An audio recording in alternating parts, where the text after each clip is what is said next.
প্ৰিয় দৰ্শক আপোনালোক সকলোকে মোৰ এটা নতুন ভিডিঅ'লৈ স্বাগতম জনাইছোঁ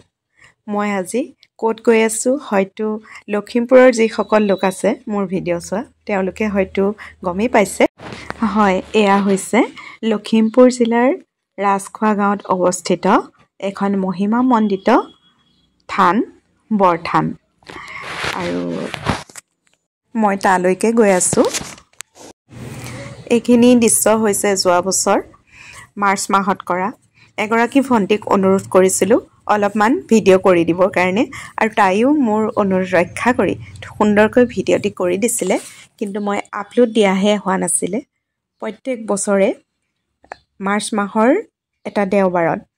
এই বাৰ্ষিক সেৱাভাগী আয়োজন কৰে এই বছৰো কৰিছে অহা 9 মাৰ্চত আয়োজন কৰিছে আৰু ইমান এটা সুন্দৰ ভিডিঅ' মই ভাবিলোঁ মোৰ ফোনতেনো কিয় থাকিব লাগে আপোনালোকৰ মাজতো শ্বেয়াৰ কৰোঁ সেয়ে আপোনালোকৰ মাজলৈ ভিডিঅ'টি আগবঢ়াই দিলোঁ গৈ পায়ে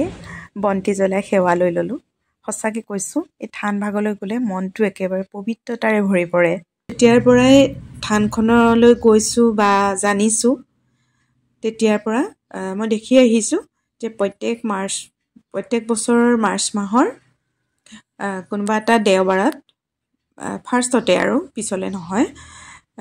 তেওঁলোকে এই বাৰ্ষিক সেৱাভাগী আয়োজন কৰে বৰ সুন্দৰকৈ তেওঁলোকে প্ৰত্যেক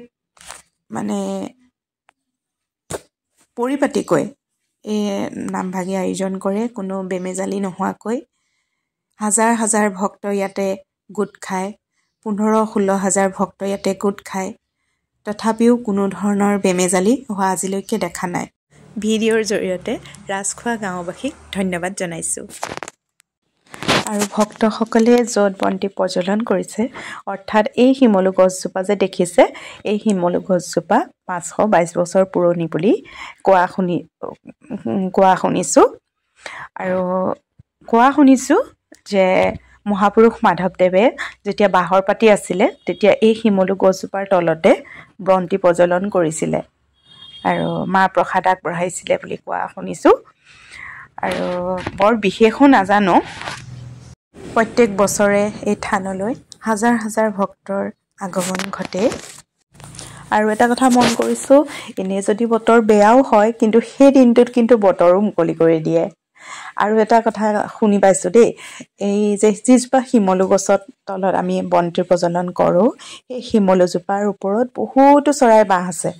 আৰু সেই চৰাইবিলাকে এনেই লেতেৰা কৰিলেও কিন্তু সেই দিনটোত কিন্তু চৰাইবিলাকে কেতিয়াও মল ত্যাগ নকৰে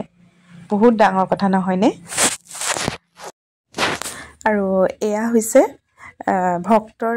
ঘৰমুৱা হোৱা দৃশ্য ইয়াৰো অলপমান ধৰি ৰাখিলোঁ আৰু ভিডিঅ'টো চাই কেনেকুৱা পালে আপোনালোকে জনাব আৰু ভিডিঅ'টো শেষলৈকে চোৱাৰ বাবে আপোনালোক সকলোকে বহুত বহুত ধন্যবাদ জনালোঁ